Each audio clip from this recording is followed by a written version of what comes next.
And then after the great disappointment, when they had interpreted the scroll that was now open in the hand, they realized that they had made a mistake. And there was just a handful left that were bitter, although the message had been sweet. And they studied the scriptures, and they began to understand what it meant when the scripture says, and the sanctuary shall be cleansed. And then the 5 pillars of Adventism were established. Number 1, the sanctuary doctrine. The sanctuary doctrine is the most amazing doctrine in the scripture, because the Bible says that the gospel was preached to the ancients.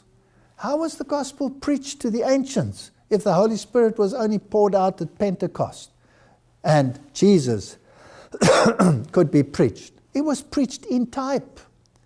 When the Jew came to the sanctuary, he came with his lamb, and he entered into the sanctuary, which was this wall of white linen with one door. And he entered in with his lamb and was confronted with the altar of burnt offering.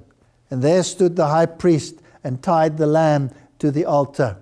And the Jew would take his hands and lay them on the lamb and confess his sins, and then with his own hand sacrifice the little lamb. So the white linen on the outside represents the righteousness of Christ. Jesus says, I am the door. You enter into the door. You enter into the righteousness of Christ. You realize you are a sinner. You confess your sins over the lamb. The lamb typifies Jesus. You are responsible for the death of the lamb. The lamb is burnt and sacrificed, but the blood of the lamb is sprinkled on the outside, and the priest takes a small portion, and he, after it has been cooked, about the size of a pea, eats it. Which means he internalizes the sins that have in type been transferred to the lamb, because the high priest now represents Jesus Christ, who becomes our high priest. And then he goes to the laver, is the next step. That's the washing of rebirth. And the priest takes an offering of his own and enters into the holy place, and he puts the blood of that sacrifice, which he has also confessed his own sins, plus in type all the sins that have been confessed before, had internalized. He places them on the horns of the altar. Thus the record of sin is kept in the sanctuary.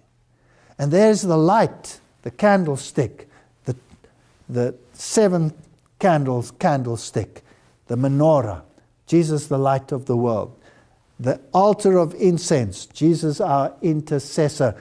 The incense is the prayers of the saints made acceptable through the merits of Jesus.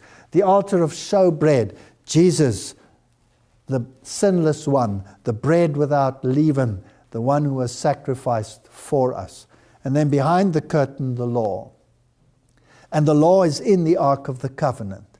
And the law sentences me to death, because the law cannot save me, but it can tell me that I'm a sinner.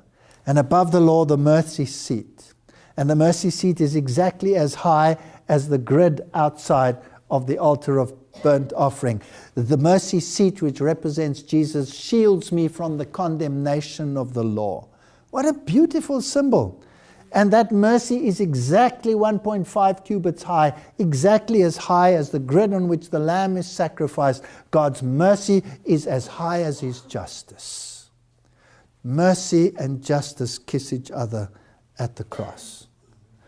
And then above the mercy seat, the angels that look down upon it in reverence and wonder at this great salvation, that God would condescend to die in my stead and in your stead and take the condemnation of the law upon himself.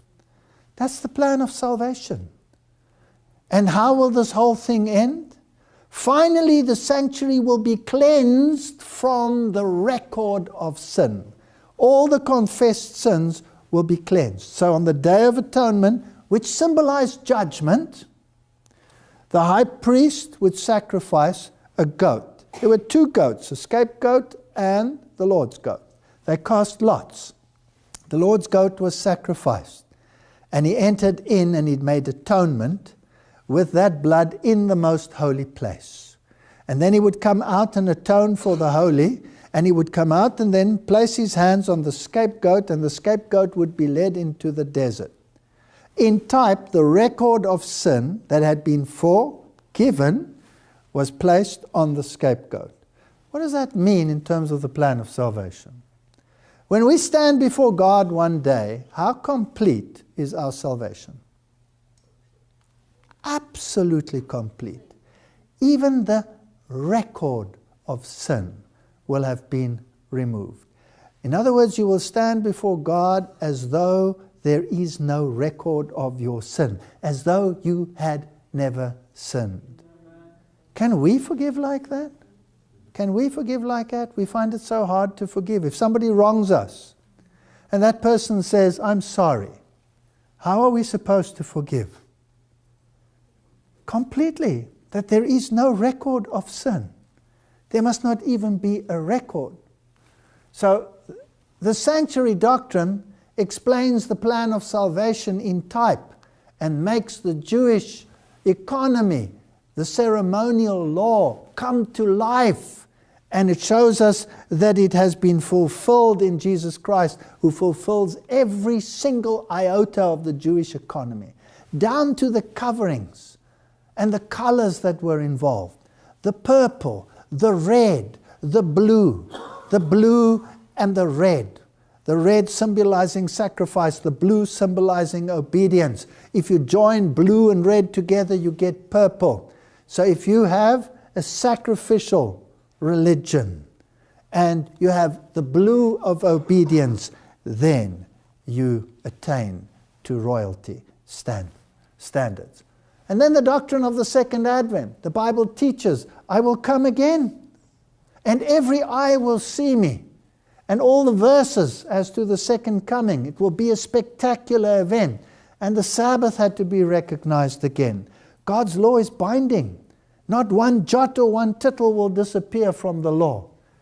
And the state of the dead, and the spirit of prophecy, the state of the dead, all the reformers believed it, Martin Luther believed it, Tyndale believed it, that the dead sleep until the resurrection.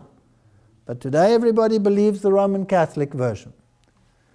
And of these, the realization emerged of the context of the three angels' messages that had to be preached to the whole world, and then the health message was added. And this would become the right arm of the gospel. And then the people that were involved. By the way, this is fascinating.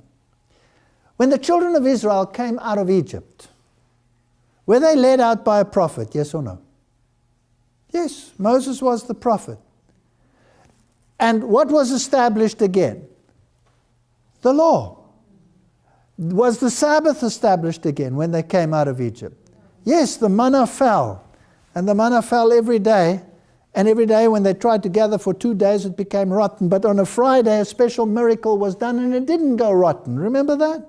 And the Sabbath was thereby established again by the falling of the manna. And the manna stands for Jesus Christ, who is the bread of life that comes down from heaven. And this beautiful symbolism of the manna, that it didn't go rotten on the Friday, what does that symbolize? That Jesus would not face corruption in the grave. The symbolism is so beautiful. And then Sinai, the law. And what did Moses do? He wrote it down all in a book. And it was placed beside the Ark of the Covenant because God's finger had written the law of God. And this book of the law was to sustain the children of Israel on their journey. And did Moses add a health message? Yes, Leviticus, the clean and unclean, and what you should eat and what you shouldn't eat, and that you should wash your hands when you touch a corpse, and that you should make sure that you live hygienically and do things hygienically. The health message was part of it. Do you think the same should happen at the end when there's an antitypical calling out of the antitypical Egypt, and God's people must be restored back to the law, back to the manna, back to considering the body as the temple of the living God? If he did it for typical Israel, Why wouldn't he do it for anti-typical Israel?